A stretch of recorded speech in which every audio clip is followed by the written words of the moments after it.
if we have some time, I will do the Euro Aussie. So we'll start with the Aussie dollar.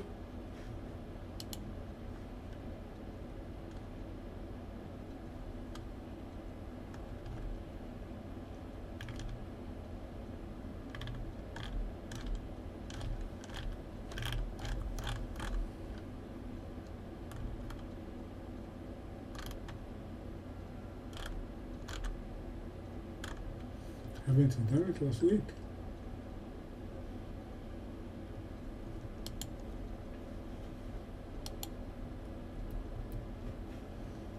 It's weird.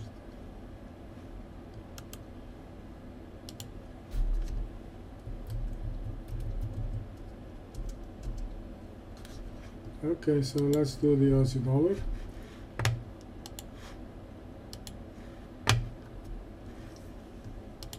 Now, Jane, because you're asking about the Aussie dollar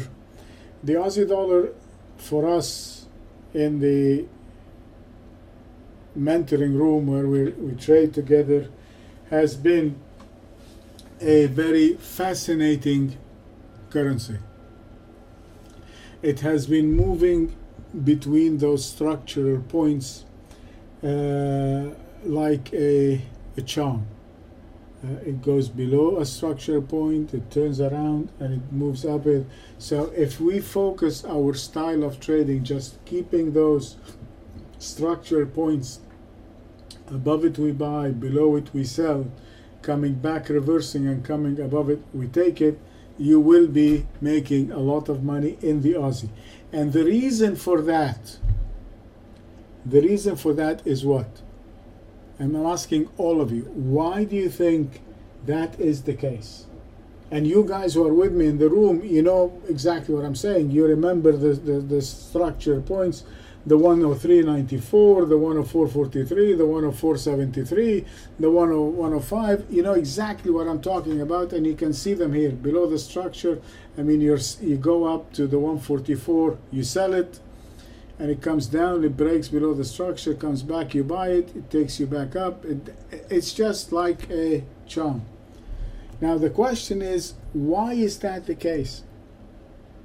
And you can see here Thursday and Friday, look at this, right to the structure point, which is the 105, it stopped and it came back and it's sitting right above the 105.51.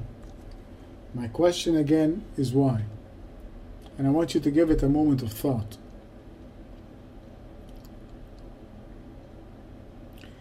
Because we are pretty much in a big, humongous neutral zone, in a big equilibrium zone. Every time this is just trading, oscillating in a big equilibrium. Yes, we're in an uptrend. We have reached the high of the uptrend, which is around the 110. Now we're moving in a sideways since April 2011, pretty much close to a year. And we're doing nothing. So what this is doing, when it breaks below the structure point and it sells off, it will reach to the other one when it pauses and then snaps it back. Why? Because the guys that are long are looking at these structural support as a relevant point for them to buy, hoping that the prices is going to go up. The guys that on the other side of equilibrium see that this now is the borderline, it's too high, then they begin to sell it. So the strategy now, dealing with the Australian, is this way. We're not going to fight them. Whenever they sell it at or above a structure point, we go with them until they get to the second structure point where they reverse and buy. And look at this. 1, 2, 3, 4, 5, 6, 7. I mean, it's exactly to the point. So let's do the same thing. So right now we have this selling point. Our buy is going to be very easy. We are going to buy it only if it gets above the 105.84. If it turns back up and it gets above here, this is where we're going to buy. So we're going to buy it above the 105.84. That is going to be our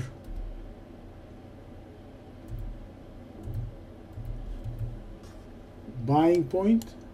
It is going to be our structural long point, and it is going to be our long stop. Okay, on the short side we have now the 105.18, which is this one. We closed the week at 105.53, so if it breaks below the 105, and this is a 2-daily high which is right there, so we will wait. Let me see if this number is correct.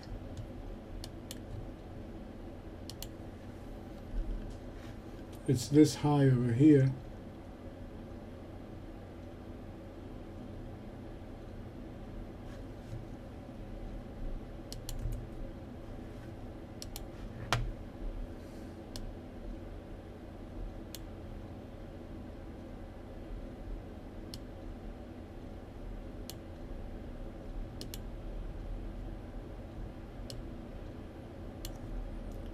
I will use the 105.23.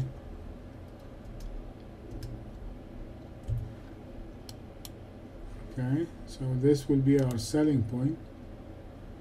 I'll make it a red line, so it is our selling point. So we will sell it below 125, 105.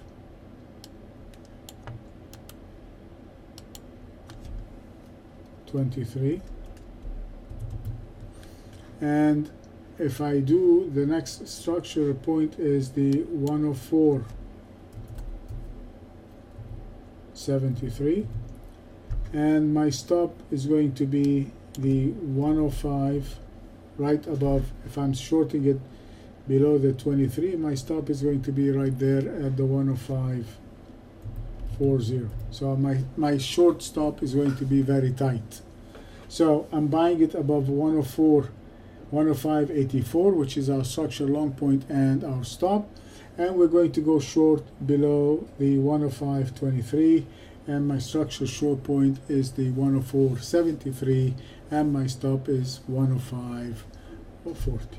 Okay, that is the Aussie dollar. So let me save that. Okay, and we can do the Euro Aussie